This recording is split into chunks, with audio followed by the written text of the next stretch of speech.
আজকে বাংলাদেশের মিডিয়া কতটা কি করলো, সাবেক প্রধানমন্ত্রী কিংবা বাংলাদেশ আওয়ামী লীগের সভানেত্রী ভারতে থাকা শেখ হাসিনার দেশে ফেরার খবরটি, সেটি অন্ততপক্ষে বাংলাদেশের মানুষ দেখছে নিশ্চয়ই। অনলাইন খুঁজে বা গণমাধ্যমের বিভিন্ন যে ধারাগুলো, সেগুলো খুঁজে খুঁজে আসলে বাংলাদেশের মিডিয়ায় এই বিষয়টি গুরুত্ব পায়নি, গুরুত্ব না পাওয়ার কথা। বেশিরভাগই কোনো কিছুই ছাপেনি। কিন্তু বিশ্ব মিডিয়া যেন গতকালকে থেকেই শেখ হাসিনার দেশে ফেরার খবরটি নিয়ে রীতিমতো তোলপাড় শুরু করে দিয়েছে। আপনারা যারা অনলাইনে বা বিভিন্ন প্রক্রিয়ায় আন্তর্জাতিক মিডিয়াগুলো ফলো করেন, কিংবা চাইলেই আপনারা ফলো করতে পারেন, দেখতে পারেন, এমন কোনো বড় আন্তর্জাতিক মিডিয়া নেই যেগুলোতে শেখ হাসিনার দেশে ফেরাকে তারা বড় করে, গুরুত্বপূর্ণভাবে, গুরুত্ব সহকারে তারা ট্রিট করেনি, তারা মূল্যায়ন করেনি, তারা জায়গা দেয়নি। অর্থাৎ সবাই শেখ হাসিনার এবারের এই বক্তব্যটিকে ঘিরে, যেটি ভারতীয় গণমাধ্যম আর সবগুলো তো খুব বড় করে ছাপিয়েছে, এনডিটিভিতে দেয়া সাক্ষাৎকারটি সবাই কেন এত গুরুত্বপূর্ণ ভাবে নিল। এর আগেও গত মাসের 17 তারিখে যখন শেখ হাসিনা বলছিলেন যে তিনি দেশে ফিরবেন, যা কিছু হোক, দেশে কারাগার রেডি করতে বলেছেন, তার জন্য প্রয়োজনে সরকার চাইলে ফাঁসির মঞ্চ চাইলে সরকার রেডি রাখতে পারে, এই কথাগুলো বলেছিলেন। এরপরে তখনও কিছু কিছু গণমাধ্যমে বা আন্তর্জাতিক বিভিন্ন গণমাধ্যমে এই খবরগুলো তারা ছাপিয়েছিল গুরুত্ব দিয়ে। কিন্তু এবার যখন তিনি একেবারে স্পেসিফিক করে দিলেন যে যা কিছু থাকুক, তিনি দেশের মানুষের উপর ভরসা রেখে এ বছরেই ফিরবেন, এই যে এ বছরেই তিনি ফিরবেন, এটিকেই আন্তর্জাতিক মিডিয়া লুফে নিয়েছে একদম গুরুত্বপূর্ণ ভাবে। আপনারা দেখতে পারেন চাইলে যে কোন কোন রয়টার্স থেকে শুরু করে, গালফ নিউজ থেকে শুরু করে অন্য সবকিছু, সব গুলো মিডিয়া, সেগুলোতে আরেকটি বড় পরিবর্তন তারা এনেছে। যেই আন্তর্জাতিক মিডিয়াগুলো 2024-এর 5ই আগস্টের পরে যারা শেখ হাসিনার বাংলাদেশ থেকে ভারতে যাওয়ার ঘটনাটিকে তারা ঠিক ডক্টর ইউনূসের ভাষায়, বা যারা আওয়ামী লীগ বিরোধী কিংবা শেখ হাসিনাকে উৎখাতে যারা জড়িত ছিলেন কিংবা তাদের সমমনা, সবার ভাষার সঙ্গে মিলিয়ে শেখ হাসিনার এই বাংলাদেশ থেকে ভারতে পৌঁছার বিষয়টিকে পলাতক হিসেবে বা পালিয়ে যাওয়া হিসেবে ট্রিট করেছিল। বাংলাদেশেরও অনেকগুলো বড়, প্রথম আলো সহ অনেক বড় বড় মিডিয়াই শেখ হাসিনা পালিয়েছেন, শেখ হাসিনা পালিয়ে গেছে, এই যে শব্দগুলো তারা ইউজ করত এবং ডক্টর ইউনূসের ভাষায় কথা বলতো, কোন কোন আন্তর্জাতিক মিডিয়া তারাও এখন সেই জায়গা থেকে সরে গেছে। তারা এখন বলছে, কেউ বলছে ক্ষমতাচ্যুত, কেউ বলছে ভারতে আশ্রিত, কেউ বলছে সাবেক প্রধানমন্ত্রী, বেশিরভাগই এখন সাবেক প্রধানমন্ত্রী হিসেবেই তাকে ট্রিট করছে, হেডলাইনেও তাই। দু একটি মিডিয়া তারা লিখেছে সাবেক প্রধানমন্ত্রী, তারা পলাতক লিখেছে। এর মধ্যে অন্যতম যারা লেখার কথা, পাকিস্তানের কোন কোন গণমাধ্যম, তারা সেটি লিখেছে পলাতক হিসেবে শেখ হাসিনাকে ট্রিট করেছে। তো পাকিস্তান তো স্বাভাবিকভাবেই শুধু পলাতক কেন, তারা চাইলে আরো কিছু তারা ভাষা ব্যবহার করতে পারে, ভাষার প্রয়োগ করতে পারে। কিন্তু বেশিরভাগ আপনারা একটু খুঁজে দেখতে পারেন, এখন আর কেউ শেখ হাসিনাকে পলাতক হিসেবে, শেখ হাসিনার ভারতে পালিয়ে যাওয়া, এইটি তারা কেউ আর বলছে না। কারণ সবার কাছে পরিষ্কার হয়ে গেছে যে শেখ হাসিনা যেই প্রক্রিয়ায়, রাষ্ট্রীয় প্রক্রিয়ার মধ্য দিয়ে বাংলাদেশের সেনাবাহিনী বা নিরাপত্তা বাহিনীর সর্বোচ্চ পদক্ষেপের মধ্য দিয়ে ভারতে পৌঁছে গেছেন, ভারতে তাকে পৌঁছে দেওয়া হয়েছে, এটিকে এখন আর কেউ পলাতক হিসেবে দেখছে না।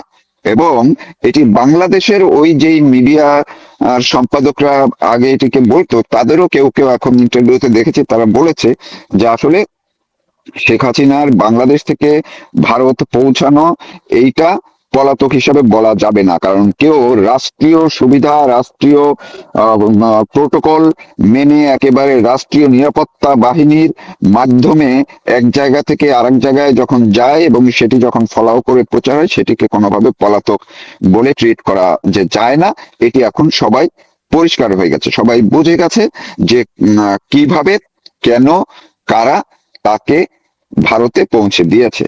তো এই জায়গায় বাংলাদেশের মিডিয়া এখনো কি তাদের এই খবর ছাপার ক্ষেত্রে সরকারের যে একটা নিষেধাজ্ঞা কিংবা সরকারের যে এক ধরনের লাল চক্ষুর ব্যাপার, সেগুলো তারা এখনো কি কাটাতে পারছে না, কাটাতে চায় না, নাকি তাদের ভিতরেই আসলে ওই জিনিসটা রয়েছে, তারা কোনোভাবেই চায় না ওই যে এনসিপি, ডক্টর ইউনূস কিংবা আরো অনেকের মতো, বিএনপি, জামাতের তাদের মতো যে না, শেখ হাসিনা আসলে তাদের জন্য বিপদ হতে পারে। অর্থাৎ তারা যে কাণ্ডটি 5ই আগস্ট 24-এ ঘটিয়েছে, সেটির অংশীদার যেই যেই মিডিয়াগুলো, যেই যেই সাংবাদিকরা, যারা যারা এর সঙ্গে সম্পৃক্ত ছিলেন, তারা কি আসলে ভীত সন্ত্রস্ত হয়েই শেখ হাসিনার এই নিউজটিকে তারা চাপিয়ে গোপন রেখেছেন কিনা, তারা না ছাপার পক্ষে সিদ্ধান্ত নিয়ে রেখেছেন কিনা, সেটিও গণমাধ্যমের ভেতরে থেকেই গণমাধ্যমেমের প্রতি এক ধরনের নিপীড়ন কিনা, অর্থাৎ স্বপ্রণোদিত ভাবে তারা এই সেন্সরশিপটা করে এটিকে তারা এক ধরনের একজন রাজনৈতিক নেতা বা নেত্রীর উপরে তারা নিপীড়ন চালাচ্ছেন কিনা, গণমাধ্যমকে অস্ত্র হিসেবে ব্যবহার করে, এটি কিন্তু এখন বড় প্রশ্ন হয়ে দেখা দিয়েছে। কারণ আন্তর্জাতিক মিডিয়া তারা কিন্তু ওই চর্চাটিও তারা দেখিয়ে দিয়েছে এবং বাংলাদেশের মিডিয়াকে রীতিমতো একটা ধাক্কা দিয়েছে আজকে, গতকালকে এবং আজকে, যে তারা যেটি করছে শেখ হাসিনার সঙ্গে, সেটি ওই ডক্টর ইউনূসের মতোই এই মিডিয়াও এখন অন্যায় করছে। এখান থেকে তাদের যে সরে আসার দরকার, সরে আসা যে নীতি নৈতিকতার কারণেই মিডিয়ার বা জার্নালিস্টিক এক ধরনের সুবিচারের মাধ্যমেই যে এটি তাদের করা উচিত, শেখ হাসিনার নিউজ, তার বক্তব্য, সেগুলো যে ছাপানো দরকার, সেটি কিন্তু আন্তর্জাতিক মিডিয়া দেখিয়ে দিয়ে। আসসালামু আলাইকুম। 24-এর গণ অভ্যুত্থানে মানবতা বিরোধী অপরাধের একটি মামলায় জাসদের সভাপতি এবং সাবেক মন্ত্রী হাসানুল হক ইনুর বিরুদ্ধে রায় হতে যাচ্ছে মঙ্গলবার, এবং তার বিরুদ্ধে সম্ভবত রাজধানীতে আরও 4টি মামলা রয়েছে।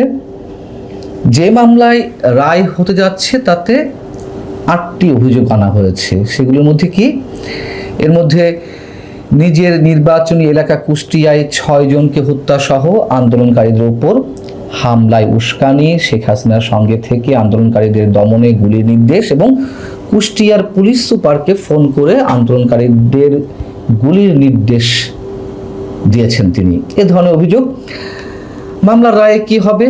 খুব স্বাভাবিকভাবেই নিশ্চয়ই আমরা জানি না বা জানার কথা নয়। আদালত যা যৌক্তিক মনে করবেন নিশ্চয়ই তাই করবে এবং বিচারিক প্রক্রিয়া নিয়ে আমরা কোনো মন্তব্য করতে চাই না।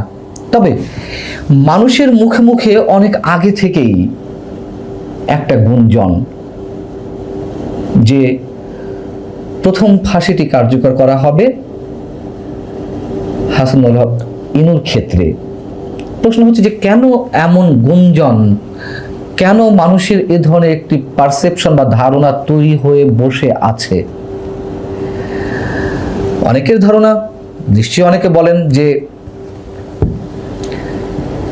এই 24 আন্দোলনকে কেন্দ্র করে যে মামলাগুলো হয়েছে, শেখ হাসিনার ফাঁসির রায় তো হয়েছে, তিনি তো ভারতে রয়েছেন, তাকে তো আনা সম্ভব না। সেই জায়গা থেকে অভ্যুত্থানের নেতৃত্বকে খুশি রাখতে একটা টোকেন বিচার বা প্রতীকী বিচার করা হতে পারে, এবং সেই জায়গা থেকে সেই বিচারটি কার্যকর করা হবে 1 নম্বরে হাসানুল হক ইনুর ক্ষেত্রে। এরপর সাবেক মন্ত্রী জুনায়েদ আহমেদ পলক কিংবা সাবেক মন্ত্রী আনিসুল হক, সালমানিফ রহমান বা সাবেক মেজর জেনারেল জিয়াউল আহসানের কপালেও এ ধরনের ভাগ্য নির্ধারিত হয়ে থাকতে পারে। অনেকের মুখে মুখে গুঞ্জন, এগুলা অনেকের ধারণা। এই যে মানুষের আগে থেকে এ ধরনের একটি বিশ্বাস বা ধারণা তৈরি হয়ে আছে, এর মধ্য দিয়ে কি খুব স্বাভাবিকভাবে প্রশ্ন ওঠে না যে আমাদের বিচার ব্যবস্থা আসলে কোথায় গিয়ে দাঁড়িয়েছে? কেন মানুষের এরকম আগে থেকেই বিশ্বাস তৈরি হয়ে থাকা অথবা অনাস্থা তৈরি হওয়া বিচার ব্যবস্থার প্রতি?